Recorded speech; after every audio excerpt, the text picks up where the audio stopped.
اعوذ باللہ السمیع العلیم من الشیطان الرجیم بسم اللہ الرحمن الرحیم۔ آج میں نے سورۃ عبس سنی، نماز مغرب میں تلاوت کی گئی تھی۔ ایک رکوع پر مشتمل ہے جس میں اللہ تعالیٰ فرماتے ہیں، اے نبی صلی اللہ علیہ وسلم، مالدار اور صاحب اقتدار لوگ بے پرواہ ہوتے ہیں، اس لیے ان میں نصیحت قبول کرنے کی صلاحیت بھی کمی ہوتی ہے۔ ایسے لوگوں کے مقابلے میں غریب مسکین لوگ جلد ہدایت پا لیتے ہیں، لہٰذا اے نبی صلی اللہ علیہ وسلم، آپ ڈرنے والوں کی طرف زیادہ توجہ دیں کہ وہ پاکیزگی حاصل کریں۔ جب قیامت کا شور اٹھے گا، اس دن ماں باپ، بہن بھائی، بیوی بچے کوئی کسی کے کام نہ آئیں گے۔ ہر ایک اپنی فکر میں ہوگا۔ نیکوکار خوش ہوں گے اور بدکار سیاہ روح ہوں گے۔ وآخر دعوانا الحمد للہ رب العالمین۔ بات چل رہی تھی لمیٹیشن ایکٹ 1908 کے مختلف پرسپیکٹیو کی، جو کہ سپریم کورٹ اور لاہور ہائی کورٹ اور مختلف ہائی کورٹس کے فیصلوں کے تناظر میں کہ کہاں بجا ٹھہرتی ہے۔ مختلف اینگل سے ہم چلتے چلتے پہنچے ہیں لیگل ڈسیبلٹی کے اوپر، کہ قانونی لاچارگی، جب انسان قانونی طور پر ڈسیبل ہو جاتا ہے تو اس کا قانون میعاد جو لمیٹیشن ایکٹ ہے اس کے اوپر کس طرح سے وہ لیگل جو ڈسیبلٹی ہے وہ افیکٹ کرتی ہے۔ آپ کو پتہ ہے کہ لمیٹیشن ایکٹ 1908 کے تحت تمام جو دعویٰ جات ہیں صرف ود ان لمیٹیشن ہی دائر کیے جا سکتے ہیں۔ ادروائز آپ کو پتہ ہے کہ سیکشن 3 جو ہے وہ ڈسمزل کو ڈیفائن کر دیتی ہے، اور لمیٹیشن کی کمپیوٹیشن یعنی جو میعاد سماعت کا شمار جو ہے وہ کورٹ کی رسپانسبلٹی کے، کورٹ کے اوپر فرض کی زمرے میں دے دیتا ہے سیکشن 3۔ اور یاد رکھیے گا کہ اس میعاد سماعت کا جو شمار ہے ہر صورت میں کیا جاتا ہے، اور اس پر کسی قسم کی کوئی معذوری اثر انداز نہیں ہوتی، لیکن اگر کوئی شخص دعویٰ دائر کرتے وقت نابالغ یا فاتر العقل ہو، پاگل ہو، تو وہ معذوری ختم ہونے کے بعد اسی مدت کے اندر دعویٰ دائر کر سکے گا جس کی مخصوص صورتوں میں عدالت نے اجازت دی ہو۔ اس بات کی مزید انٹرپریٹیشن آپ دیکھنا چاہیں تو آپ 2009 SCMR پیج 1005، 2007 SCMR پیج 1792 اور 2007 SCMR پیج 1792 کے علاوہ 2007 SCMR پیج 692، 1996 CLC پیج 692 جو ہے وہ اس بات کی انٹرپریٹیشن کر دیتی ہے۔ اب بات آ جاتی ہے what is the legal disability, قانونی معذوری کیا ہے؟ لیگل ڈسیبلٹی ایسی ڈسیبلٹی ہے، ایسی معذوری ہے جس میں متاثرہ شخص نابالغ یا فاتر العقل ہو اور مقررہ میعاد کے اندر دعویٰ دائر نہ کر سکے، کیونکہ وہ بالغ نہیں ہے، وہ پروڈنٹ مائنڈ نہیں ہے، وہ تو پاگل ہے۔ اور اس قسم کی جو معذوری پر عدالت دعوے کی میعاد میں ایکسٹینشن کر سکتی ہے، اور متعلقہ شخص بالغ ہونے پر اور پاگل شخص صحت مند ہونے پر دعویٰ دائر کر سکتا ہے۔ اس کو لیگل ڈسیبلٹی کے طور پہ رکھا جاتا ہے، اور سیکشن 6 جو لمیٹیشن ایکٹ 1908 جو ہے وہ اس کو ڈیل کرتی ہے۔ اور اس کی مزید اگر آپ انٹرپریٹیشن دیکھنا چاہیں تو 2010 CLC پیج 1169 اور 1991 SCMR پیج 1566 جو ہے وہ اس بات پہ بڑی اچھی طرح سے انٹرپریٹیشن دے دیتا ہے، اور PLD 2004 Lahore high court page 255 بھی اسی بات کو انٹرپریٹ کر دیتا ہے، اور PLD 1994 سپریم کورٹ پیج 462 بھی اسی حوالے سے ہمیں گائیڈ لائنس دیتا ہے۔ مثلا ایک آدمی ہے زاہد، اس کے پاس دوران نابالغی دعویٰ دائر کرنے کا حق تھا، لیکن سن بلوغت کو پہنچنے سے پہلے ہی وہ فوت ہو جاتا ہے۔ بعد میں جو دعویٰ دائر کرنے کا حق ہے اس کے بیٹے کو منتقل ہو گیا، جو کہ پاگل ہے، لہذا اس کے لیے مدت کا آغاز اس وقت سے شمار کیا جائے گا جب وہ بچہ جو پاگل ہے جب وہ ٹھیک ہو جائے گا، صحت مند ہو جائے، پھر وہ دعویٰ دائر کر دے۔ یعنی اس بات کو لیگل ڈس ایبلٹی کے زمرے میں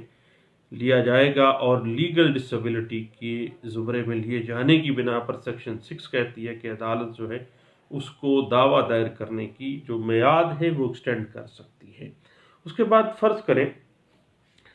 کہ ایک شخص کو عمر، جس کا نام ہے، آپ فرض کر لیتے ہیں عمر کو، ریکوری سوٹ کے لیے جب اس نے دعویٰ دائر کرنے کا حق تھا اس وقت وہ پاگل ہو جاتا ہے اور اپنے اچھے برے میں تمیز، پروڈنٹ مائنڈ ہی نہیں رہتا ہے، اور اب عمر کے لیے میعاد سماعت کا جو شمار ہے اس وقت سے کیا جائے گا جب وہ طبی رپورٹ کے مطابق بالکل نارمل ہو جائے گا، یعنی پروڈنٹ مائنڈ ہو جائے گا۔ یہ جو پاگل ہو جانا اور دوران نابالغی کاز آف ایکشن اکرو ہونے کے بعد یعنی رائٹ کریٹ ہو جانا، تو یہ بات جو ہے وہ لیگل ڈس ایبلٹی کے اوپر آ جاتی ہے، اور لیگل ڈس ایبلٹی جو کے اندر سیکشن 6 لمیٹیشن ایکٹ 1908 واضح کر دیتی ہے کہ عدالت کے پاس جو ہے اختیار ہے کہ وہ اس کو ایکسٹینڈ کر سکتی ہے۔ اب اگر ہم دیکھیے سیکشن 6 جو ہے وہ اصول بیان کرتا ہے کہ جب کوئی شخص کسی قسم کی لیگل ڈس ایبلٹی جیسے نابالغی ہے، جیسے فاتر العقل ہونا ہے، اس میں مبتلا ہو جائے اور مقررہ مدت کے اندر وہ دعویٰ دائر نہ کر سکے، جس مدت کے دورانیے میں وہ لیگل ڈسیبل رہا ہے، یعنی وہ نابالغ رہا ہے یا وہ معذور ذہنی طور پر رہا ہے، اس دورانیے کو میعاد سماعت کا شمار کرتے وقت مقررہ مدت میں سے خارج کر دیا جائے گا۔ یعنی 2 سال فرض کریں وہ پاگل رہا ہے تو 2 سال بیچ میں سے کمپیوٹ نکال دیا جائے گا۔ فرض کریں کہ وہ 3 سال کے بعد جو لمیٹیشن کے آغاز ہو گیا اور لیگل ڈس ایبلٹی 3 سال رہی، پھر جب وہ بالغ ہوا ہے تو وہ 3 سال بیچ میں سے منہا کر دیے جائیں گے، ختم کر دیے جائیں گے، خارج کر دیے جائیں گے۔ مثلا فرض کریں کہ عمر کو، وہی عمر جو پیچھے ہم نے فرض کیا تھا، کہ فرض کریں کہ عمر کو دعوے کا حق دوران نابالغی حاصل ہوتا ہے، اس کے لیے مدت کا آغاز اس تاریخ سے ہوگا جب وہ بالغ ہوگا۔ یعنی کاز آف ایکشن، وہ کیس کاز آف ایکشن کب اکرو ہوا؟ جب وہ نابالغ تھا۔ بھائی اب لمیٹیشن کب سے ہوگی اسٹارٹ؟ جب وہ بالغ ہو جائے گا، کیونکہ اس کی نابالغی لیگل ڈس ایبلٹی میں فال کر جاتی ہے۔ اس کے بعد اگر ہم اس کو تھوڑا سا آگے لے کے چلیں سیکشن 6 کو،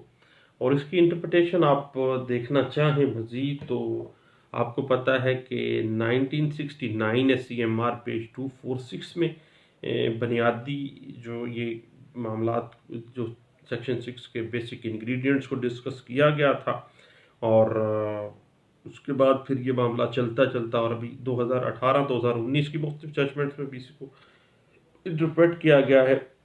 اور اس حوالے سے اگر آپ مزید دیکھنا چاہیں تو 2009 SCMR پیج 1005 بھی اس حوالے سے آپ کو گائیڈ لائنس دیتی ہے۔ اب لیگل ڈس ایبلٹی کے اندر جو نابالغ جو ہے مائنر اینڈ مائنر گارڈین کا معاملہ اگر آ جائے، تو اگر دعویٰ دائر کرتے وقت مطلب جو فریق ہے وہ نابالغ ہے، تو وہ اپنے قریب ترین جو نیکسٹ فرینڈ ہے اس کا قریب ترین، جس کو رفیق کہا جاتا ہے، اس کے ذریعے دعویٰ دائر کر سکتا ہے۔ یعنی اس کا جو نیکسٹ کن ہے اس کے ذریعے وہ کر سکتا ہے، نیکسٹ فرینڈ کے ذریعے کر سکتا ہے، اگرچہ وہ مقدمے کی مقررہ جو مدت ہے وہ ختم ہو چکی ہو، پھر بھی وہ اپنے نیکسٹ کن کے ذریعے، نیکسٹ فرینڈ کے ذریعے وہ کر سکتا ہے۔ اب ایج ڈٹرمینیشن کی اگر ہم بات کریں نابالغی کے چکر میں، تو عمر کا تعین جو ہے وہ طبی شہادت کے ذریعے کیا جاتا ہے، اگرچہ فریقین اس سے بھی عدالت کو دھوکہ دے سکتے ہیں کہ جی میڈیکل جو ہے وہ آپ کو پتہ ہے جو معاملات ہوتے ہیں، اور اسے ضمنی شہادت قرار نہیں دیا جا سکتا، کیونکہ اس میں شک و شبے کی گنجائش جو ہے موجود ہوتی ہے، میڈیکل میں بھی بعض اوقات پرابلمز آ ہی جاتے ہیں۔ اور اس کے بعد اگر ہم انسینٹی کو دیکھنا چاہیں، لیونینسی کو دیکھنا چاہیں، دیوانے پن کو، جو معاملہ ہوتا ہے مثلا نابالغی کو ہم نے دیکھا، اس کے بعد اگر ہم دیوانگی کو دیکھنا چاہیں تو دیوانگی آپ کو پتہ ہے کہ ایسی حالت ہوتی ہے جس میں فرد اپنے ہوش و حواس میں نہیں رہتا، اسے اچھے برے کی تمیز نہیں ہوتی، اور بعض اوقات وہ اپنی یادداشت کو بھی کھو دیتا ہے۔ اس کے بعد بات آ جاتی ہے مسلسل معذوری کی، یعنی سیکشن 6 کے تحت ضروری ہے کہ فریق مقدمہ جو ہے جس کو حق حاصل ہو گیا ہے دعویٰ دائر کرنے کا، وہ مسلسل معذور رہا ہو، اور ایسی معذوری وقفوں کے ساتھ نہیں ہونی چاہیے کہ آج ٹھیک ہے کل نو پھر بیمار پہ جائے، نہ، پاگل جو ہے مسلسل بیمار رہنا چاہیے، نابالغ تھا تو مسلسل ہی رہتا ہے، لیکن خاص طور پہ دماغی امراض کے ایسے مریضوں پہ ہوگا جب تک وہ مسلسل معاملہ چلتا رہے گا۔ اگر جو کنسرن پارٹی ہے جس نے دعویٰ دائر کرنا ہے پاگل پن کے دورانیے میں فوت ہو جائے، اس وقت اس کا قانونی جو قائم مقام ہے لیگل ریپرزینٹیو اگر نابالغ ہو یا نابالغ ہو تو تصحیح میعاد کا مفاد جو ہے نابالغ اور اس کے جو نیکسٹ کن ہے اگر اس نابالغ کا ہے تو دونوں کو دیا جا سکتا ہے، یعنی وہ نابالغ بھی آ کے اپنے نیکسٹ کن فرینڈ کے ذریعے دعویٰ دائر کر سکتا ہے، یا وہ اس وقت تک انتظار کرے گا جب تک وہ بالغ نہیں ہو جاتا۔ اس کے بعد بات آ جاتی ہے کاز آف ایکشن کے کم آؤٹ ہونے کا، کہ جب جس شخص نے دعویٰ دائر کرنا تھا ود ان لمیٹیشن یا اس کو ڈسیبلٹی آ گئی ہے، اس کو کاز آف ایکشن جو ہے وہ حاصل ہوئی ہو، ضروری ہے کہ وہ جب کاز آف ایکشن اکرو ہوا ہے، جب cause of action come out ہوا ہے، اس وقت وہ لیگل ڈسیبلٹی کا شکار ہو، اس وقت وہ لیگل ڈسیبلٹی کا شکار ہو۔ اس کے بعد ایک اور بڑی اہم نقطہ سیکشن 6 میں آ جاتا ہے، ایک سے زائد اگر معذوریاں ہوں، اگر ایک شخص میں یعنی ایک سے زائد معذوریوں یعنی نابالغ بھی ہے اور فاتر العقل بھی ہے، تو دونوں معذوریاں جب ختم ہوں گی تو لمیٹیشن اس دن سے شروع ہوگی جب وہ نابالغ بھی ہو گیا، اور جب دماغی طور پہ جو وہ پرابلم میں تھا، وہ پاگل ہو گیا تھا، جب وہ بالکل پروڈنٹ مائنڈ ہو جائے گا اس دن ہوگا وہ معاملہ۔ اس کے بعد ایک اہم چیز آ جاتی ہے کہ سوٹ تھرو ریپرزینٹیو کی بات آ جاتی ہے کہ ریپرزینٹیو کے ذریعے بھی سوٹ فائل کیا جا سکتا ہے، یعنی اگر جب متاثرہ شخص جس نے سوٹ فائل کرنا ہے وہ کس لیگل ڈسیبلٹی میں مبتلا ہے اور اس دورانی میں وہ فوت ہو جاتا ہے، تو ضروری ہے کہ اس متاثرہ شخص کا جو لیگل ریپرزینٹیو ہے وہ مقررہ مدت کے اندر جو ہے وہ دعویٰ دائر کر سکتا ہے، اور لیگل ریپرزینٹیو کے ذریعے جو ہے وہ دعویٰ دائر ہوگا۔ اس کے بعد اگر اس کا جو لیگل ریپرزینٹیو یا نابالغ کا کوئی گارڈین ہے وہ بھی لیگل ڈسیبل ہو جاتا ہے، پھر ایک بڑا ٹیکنیکل سی بات آ جاتی ہے۔ بھائی آپ کو پتہ ہی ہے کہ مختلف سوٹس کے اندر آئے روز ہمیں یہ معاملات فیس کرنے پڑتے ہیں۔ جب کوئی شخص کسی معذوری کے دوران فوت ہو جائے، دوسرا شخص جو اس کا لیگل ریپرزینٹیو ہو وہ بھی کسی معذوری میں مبتلا ہو جائے، تو ایسی صورت میں لمیٹیشن کا شمار جو ہے اس وقت سے کیا جائے گا جب قائم مقام جو لیگل ریپرزینٹیو اس کا ہے اس کی معذوری ختم ہوگی، کیونکہ اس صورت میں میعاد جو پہلے شخص کے حق میں موجود تھی دوسرے شخص کے حق میں منتقل ہو گئی، اب وہ جس کے حق میں منتقل ہوئی ہے لیگل ریپرزینٹیو وہ بیچارہ خود لیگل ڈسیبل ہے جب وہ خود لیگل ڈسیبل ہے تو پھر جب وہ ٹھیک ہوگا تو پھر وہ کیا ہوگا، پھر لمیٹیشن کا آغاز ہوگا۔ اس کی مزید انٹرپریٹیشن اگر آپ دیکھنا چاہیں تو 2007 SCMR پیج 1792 جو ہے وہ بڑے اچھے انداز سے آپ کو اس بات کی انٹرپریٹیشن دے گی۔ اس کے بعد پھر اگر ہم سیکشن 6 لمیٹیشن ایکٹ 1908 کی مختلف پیراڈائمز کو دیکھنا چاہیں، تھوڑا سا اس کو ایکسٹینڈ کرتے ہیں جی، تو یاد رکھیے گا کہ سیکشن 6 کے تحت لمیٹیشن کی میعاد کا آغاز دعویٰ جات اور ایگزیکیوشن ڈگری کے اوپر ہوتا ہے، یعنی درخواست برائے تعمیل ڈگری، یعنی سوٹس کے اوپر اور ایگزیکیوشن پٹیشنز کے اوپر، اور اپیلوں پر جو اپیلز ہوتی ہیں ان کے اوپر سیکشن 6 اپلائی، لیگل ڈسیبلٹی جو ہے نا سیکشن 6 یہ اپلائی نہیں ہوتا۔ اس کے بعد کوئی لوکل لا ہو یا کوئی اسپیشل لا ہو جہاں پر لمیٹیشن پیریڈ مقرر کیا گیا ہے، وہاں پر بھی سیکشن 6 اپلائی نہیں ہوگی، کسی بھی لوکل لا کے اوپر بھی. یعنی سیکشن 6 صرف دو چیزوں کے لیے ہے، ذہن میں رکھ لیجیے گا، سوٹس کے لیے اور ایگزیکیوشن پٹیشنز کے لیے، بس. ٹھیک ہے، آگے پھر ہم دیکھتے ہیں اس کی مزید انٹرپریٹیشن. اگر آپ دیکھنا چاہیں تو P L D 1994 supreme Court page 462 میں بھی آپ کو اس کی بڑی اچھی انداز سے انٹرپریٹیشن جو ہے وہ مل سکتی ہے. اور اس کے علاوہ 2007 سی ایم آر پیج 1792 میں اس بات کو انٹرپریٹ کیا گیا، اور 1991 سی ایم آر پیج 1566 میں اس بات کو انٹرپریٹ کیا گیا. اب تھوڑی سی اس پہ ہم بات کو بڑھانا اگر چاہیں تو یاد رکھیے گا کہ اگر ہم سیکشن 6 کو سکوپ کو ہم نے دیکھا، اگر ہم اس کے پیراڈائم کو دیکھیں تو تمام جو سوٹس ہیں صرف مقصود جو مدت ہے، جو اسپیسیفائڈ لمیٹیشن ہے، اس کے اندر دائر کیے جا سکتے ہیں، اور اس مدت کا شمار اس وقت سے کیا جاتا ہے جب cause of action rise out ہو جاتی ہے. سیکشن 6 جو ہے قانون جو سماعت مقدمہ ہے،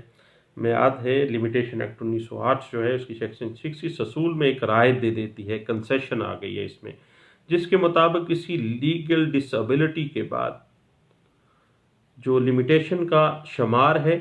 وہ کاز آف ایکشن کے پیدا ہونے کی تاریخ سے نہیں ہوگا، بلکہ اس تاریخ سے ہوگا جب وہ لیگل ڈس ایبلٹی ختم ہو جائے گی. لیکن جو ہی ایک بڑا اہم نقطہ ذہن میں رکھیے گا کہ جو ہی لیگل ڈس ایبلٹی ختم ہوگی پھر وہاں سے شروع ہوگا، یعنی جس دن لیگل ڈس ایبلٹی ختم ہوئی ہے وہاں سے مدت جو بھی ڈٹرمن ہے، مثلا دعویٰ ریکوری کا تو 3 سال کے اندر اندر آپ نے وہ دعویٰ دائر کر دینا ہے، ادروائز ٹائم بار ہو جائے گا. اس بات کی مزید انٹرپریٹیشن اگر آپ دیکھنا چاہیں تو P L D 1994 supreme Court page 462 جو ہے وہ اس بات پہ بڑے اچھے انداز سے ہمیں انٹرپریٹیشن دے دیتا ہے. اس کے بعد اگر ہم چل پڑتے ہیں سیکشن 7 کی طرف. اگر سیکشن 7 کو ہم دیکھیں تو وہ واضح کر دیتا ہے کہ disability of one or several plaintiffs, اگر مدعیان میں سے ایک یا زیادہ بندے جو ہیں وہ پاگل ہوں یا نابالغ ہوں پھر کیا معاملہ آ جائے گا. یہ بات سیکشن 6 میں انٹرپریٹ کی گئی تھی. اور سیکشن 6 لمیٹیشن ایکٹ 1908 میں یہ اصول بیان کیا گیا ہے کہ اگر کسی کمپنی کے ایک سے زائد حصے دار ہوں اور انہیں قانون کی روح سے دائری دعوے کا مشترکہ حق حاصل ہو، ان میں سے ایک یا زائد جو پارٹنرز ہیں یا شرکاء ہیں دوسرے حصے داروں کی مرضی کے بغیر کسی قرضے کی ادائیگی یا کسی حق کی سب دوشی کا حق رکھتے ہیں، اور اس طرح جو لمیٹیشن کا اطلاق ہے سب پر برابر طور پر کیا جائے گا. یعنی اگر ان اشخاص میں سے کوئی نابالغ یا پاگل ہے تو دین چونکہ دوسرے لوگ جو ہیں وہ کوئی نہ کوئی تو ٹھیک ہے، تو اس دعوے کو مقررہ میعاد کے اندر دعویٰ دائر کرنا پڑے گا. اس سلسلے میں اسے کوئی رعایت جو ہے لیگل ڈسیبلٹی کی وجہ سے نہیں دی جائے گی. اور اسی طرح کو پارٹنرز، یعنی اگر کسی جگہ پہ ایک سے زائد حصے دار ہوں تو ان میں سے ایک دوسرے کی مرضی کے بغیر جو ہے وہ ڈسچارج آف جو اوبلیگیشن ہے وہ دے سکتا ہے، یا اگر ایک سے زائد ٹرسٹیز ہیں تو ان میں سے کوئی ایک دوسرے کی مرضی کے بغیر جو ہے وہ اپنی اوبلیگیشن کو ڈسچارج کر سکتا ہے. اور اگر جوائنٹ رائٹ کریٹ ہو جاتا ہے، مثلا مشترکہ حق پیدا ہو جاتا ہے، سیکشن 7 کہتا ہے کہ جوائنٹ رائٹ کی نشاندہی سامنے آ جاتی ہے سیکشن 7 کے تحت کہ کسی کمپنی کے شرکاء کو کسی قانونی تعلق کی بنا پر اس کو وہ حاصل ہو جاتا ہے، وہ جوائنٹ ایک دوسرے کے ساتھ رائٹس رکھتے ہیں. اب اس کی مختلف اگر آپ ٹائپس کو دیکھنا چاہیں تو یاد رکھیے گا کنسنٹ آف دا پارٹیز، یعنی پہلی صورت میں اگر شریک حصے داروں میں سے کوئی معذور ہے اور کچھ غیر معذور ہیں اور ایسے افراد جو معذور نہیں ہیں، وہ لیگل ڈسیبل نہیں ہیں، اور وہ معذور افراد کی مرضی کے بغیر کسی جو اوبلیگیشن ہے اس سے ڈسچارج ہونے کا حق اختیار رکھتے ہیں، تو اس طرح سے جو لمیٹیشن کا شمار ہے وہ سب کے خلاف مساوی طور پر کیا جائے گا۔ اور دوسری صورت یہ ہے کہ غیر معذور جو بالکل لوگ ٹھیک ہیں، جو لیگل ڈسیبل نہیں ہیں، ان کو دوسرے افراد کی رضامندی کے بغیر جو ہے وہ ڈسچارج آف اوبلیگیشن کا اختیار حاصل نہیں ہے۔ تو اس طرح جو لمیٹیشن کا شمار نہیں کیا جائے گا جب تک کہ وہ لیگل ڈس ایبل شخص اپنا حق ختم نہ کر دے، یا ان معذور جو لیگل ڈسیبل افراد ہیں ان میں سے کوئی فرد اس قابل ہو جائے کہ دوسروں کی مرضی کے بغیر وہ باقاعدہ طور پر ڈسیبلٹی جو ہے اس کو لیگل ڈسیبلٹی جو دوسرے لوگ رکھتے ہیں ان کی مرضی کے بغیر ہی وہ اپنے جو پارٹ ہے، اپنی جو اوبلیگیشن ہے اس کو وہ ڈسچارج کر سکے۔ اس حوالے سے آپ 1991 SCMR پیج 1566 اور PLD 1976 سپریم کورٹ پیج 258 میں اس بات کی انٹرپریٹیشن دی گئی ہے۔ اب اگر ہم اس کے علاوہ اس کی اسپیشل ایگزمپشنز دیکھنا چاہیں جو کہ سیکشن 8 میں واضح کر دی گئی تھی، اور سیکشن 8 اس حوالے سے، اور سیکشن 7 میں اگر آپ مزید کچھ جاننا چاہیں تو PLD 1976 سپریم کورٹ پیج 258 اور 2007 SCMR پیج 1792، 2007 SCMR پیج 1792 کے علاوہ 2010 CLC پیج 1169 اور 2003 YLR پیج 839 میں اس بات کو انٹرپریٹ کیا گیا۔ اور اس کے بعد سیکشن 8 جو ہے لمیٹیشن ایکٹ 1908 جو ہے یہ ہمیں اسپیشل ایکسیپشنز دیتی ہے، کچھ خاص ایکسیپشنز ہیں، اور یہ واضح کر دیتی ہے کہ سیکشن جو 8 ہے وہ سیکشن 6 اور سیکشن 7 میں دی گئی رعایتوں پر پابندی لگا دیتی ہے، اور یعنی سیکشن 6 کے تحت دی گئی رعایت پر یہ پابندی لگاتی ہے کہ کسی بھی صورت میں لیگل ڈسیبلٹی کے ختم ہونے سے 3 سال کے اندر اندر دعویٰ دائر کیا جانا چاہیے، یعنی جس ڈیٹ کو لیگل ڈسیبلٹی مکمل طور پر پارٹی کی ختم ہوئی ہے 3 سال کے اندر اندر اس نے دعویٰ دائر کرنا ہے، اور 3 سال سے زائد کسی صورت بھی مدت میں اضافہ نہیں کیے جائے گا۔ اب سیکشن 8 کے تحت اگر عام قانون کے تحت دی گئی میعاد 3 سال سے کم ہے تو دعویٰ دائر کرنے کے لیے اس مدت کو 3 سال تک بڑھایا جا سکتا ہے، لیکن باقی مدت جو ہے 3 سال سے زائدہ ہو تو پھر جو ہے ایکسٹینشن کی ضرورت نہیں ہوگی، بلکہ ود ان 3 ایئرز جب ڈیفائن کر دیا سیکشن 8 لمیٹیشن ایکٹ 1908 نے واضح کر دیا ہے تو پھر آپ کہیں نہیں جا سکتے ہیں۔ اس کے بعد ایکسٹینشن ان پیریڈ کی جہاں تک ہم بات کر لیں تو لیگل ڈسیبل جو شخص ہے،